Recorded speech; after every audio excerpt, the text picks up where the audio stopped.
Look, let me describe a situation, and tell me if this feels uncomfortably familiar. You got a raise last year. Not huge, but decent. And for about 2 months, you felt amazing. Then the upgrade started. A better apartment, not luxury, just nicer. A newer phone, because the old one was basically dead, right? A few more Uber Eats orders, a gym membership you swear you're going to use this time. And now you're earning more than you ever have. But somehow you feel more stressed than before. Your bank account hits zero faster. You check your balance before going out. One unexpected expense makes your stomach drop. And you can't just cut back because this is your life now. Here's the scary part. Nothing went wrong. No bad decisions, no financial emergency, no irresponsibility. And yet, your lifestyle quietly turned into a prison. My name is Z, and I spend way too much time thinking about when your lifestyle becomes your prison. If you're someone who wants to build wealth, invest smarter, and stop feeling trapped by money, even while earning more, make sure to hit that subscribe button. And if this video helps you see money differently, give it a thumbs up. It genuinely helps the channel. Now, here's what most people don't realize. From the time we're kids, we're taught a simple equation. More money equals more freedom. But in real life, for most people, it works like this. More money equals more obligations. Bigger rent, bigger car payment, bigger expectations from others and from yourself. And slowly, without any dramatic moment, your lifestyle hardens. It stops being flexible. It stops being optional. And that's when the trap snaps shut. Lifestyle inflation, the silent thief. Let's talk numbers for a second. According to the U.S. Bureau of Labor Statistics, the average household earning over $100,000 still reports living paycheck to paycheck. Let that sink in. 6 figures, still stressed. And the Lending Club report found that over 60% of Americans, including high earners, say they couldn't cover a $1,000 emergency without borrowing. This isn't a math problem. This is a behavioral problem. Economists call it lifestyle inflation. But that phrase makes it sound harmless, like something that just happens. Here's what's actually happening. Every time your income rises, your brain quickly recalibrates what normal looks like. And once something becomes normal, losing it feels like pain. Why cutting back feels impossible? Now, you might be thinking, okay, but I need this stuff now. I can't just go backwards. Exactly. And that's not weakness. That's psychology. Your brain experiences loss roughly twice as intensely as it experiences gain. This is called loss aversion. So even if cutting back would mathematically help you, emotionally, it feels unbearable. Moving to a smaller place doesn't feel like optimization.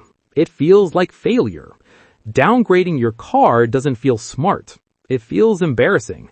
Your lifestyle becomes tied to your identity. And once that happens, you don't just work to earn money anymore. You work to defend your lifestyle. The golden handcuffs effect. Here's where it gets really interesting. High earners aren't trapped by low income. They're trapped by commitments. Let's say you make $6,000 a month. Sounds great. But then $2,200 rent, $600 car payment, $300 insurance, $400 food, $250 subscriptions, $300 debt, and $200 miscellaneous. Suddenly, you've got maybe $750 left. Now imagine losing your job. You don't have flexibility. You don't have time. You don't have options. You have panic. This is what people mean by golden handcuffs. Not because the money's bad, but because the lifestyle demands constant feeding. The prison isn't the income. It's the fixed costs. Here's what most people don't realize. It's not how much you earn that determines freedom. It's how much of your life is non-negotiable. Every fixed monthly expense is a guard tower in your prison. Rent, car, debt, subscriptions you forgot existed. And the more guards you have, the fewer exits you can see. Why this gets worse over time? This trap compounds because once your lifestyle is locked in, you stop thinking long term. You stop investing aggressively. You stop taking career risks. You stop saying no. Not because you're lazy, but because you're exposed. You can't afford instability. And that's tragic, because freedom doesn't come from stability alone. It comes from optionality. A real example with math. Let's compare two people. Same income, $80,000 a year. Person A keeps expenses low, lives below means, invests $1,200 a month. Person B upgrades lifestyle, invests $200 a month.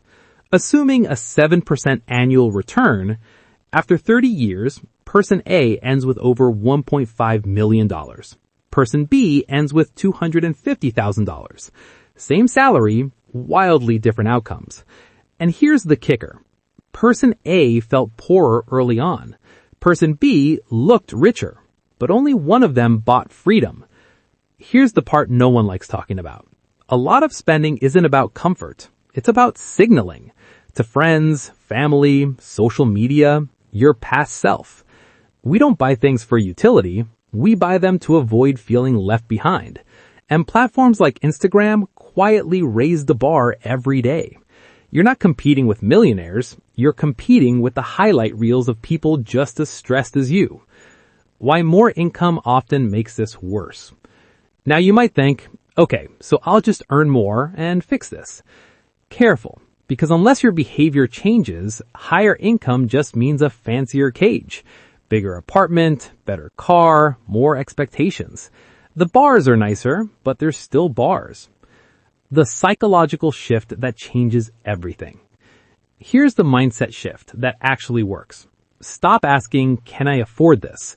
Start asking, does this increase or decrease my freedom? That one question rewires everything. Because freedom isn't about pleasure. It's about control. Control over your time, your choices, your future. Actionable steps to escape the lifestyle prison. Let's get practical. 1. Audit your fixed costs. Not spending, commitments. Anything that shows up every month is suspect. Ask, if my income dropped by 30%, would this destroy me? If yes, that's a risk, not a luxury. 2. Build a flex gap. Your goal isn't maximum comfort, it's margin. Try to keep at least 30 to 40% of your income uncommitted. That's your escape hatch. 3. Automate freedom, not consumption. Most people automate bills. Smart people automate investing. Pay your future self first, then let lifestyle fight over what's left. 4. Practice temporary downgrades. This sounds uncomfortable because it is. Try cutting one luxury for 30 days. Not to suffer, to prove to your brain that you're not trapped. That confidence is priceless. 5. Redefine rich. Here's the truth. Rich isn't expensive stuff. Rich is sleeping well. Rich is saying no. Rich is not panicking when life happens. That kind of wealth is invisible. Here's the part that hit me hardest when I realized it. Most people don't fail financially. They succeed themselves into a corner. They build a life that requires them to keep running forever. And eventually, running becomes exhausting. Closing motivation. Look, you don't need to give up comfort. You don't need to live like a monk. You don't need to hate money. You just need to stop letting your lifestyle make decisions for you. Because money should be a tool, not a leash. If this video made you pause even a little, that's a win. And if you want more videos about building wealth without feeling trapped by it, hit subscribe. I'll see you in the next one.